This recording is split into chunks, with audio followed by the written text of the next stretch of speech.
भारत के सबसे दक्षिणी भाग में, जहां भूमि समुद्र से मिलती है,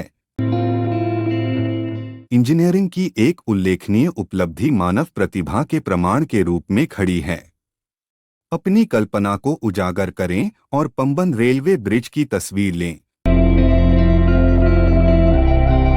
एक ऐसी संरचना जो एक सदी से भी अधिक समय से समय और प्रकृति की कसौटी पर खरी उतरी है।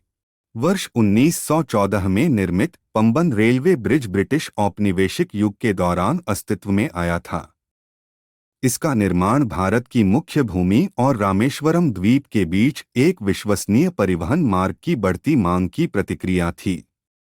2 किलोमीटर से अधिक लंबा यह पुल अपने समय का एक इंजीनियरिंग चमत्कार था।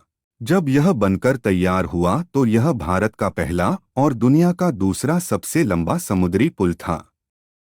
पंबन रेलवे ब्रिज का निर्माण भारतीय रेलवे के इतिहास में एक महत्वपूर्ण मील का पत्थर था, जो प्रगति और कनेक्टिविटी का प्रतीक था। अशांत पाक जलमध्य पर निर्मित पुल के डिजाइन में क्षेत्र के अप्रत्याशित मौसम और तेज धाराओं को ध्यान में रखा गया था।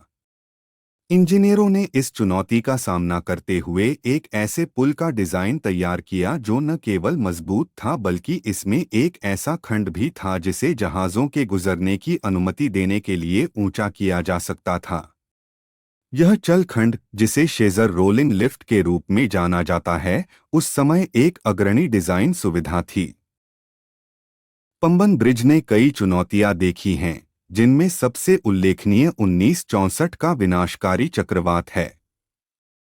200 किलोमीटर प्रति घंटे से अधिक की हवाओं के साथ क्षेत्र में आए चक्रवात के कारण एक यात्री ट्रेन पटरी से उतर गई, जिससे लोगों की दुखद क्षति हुई।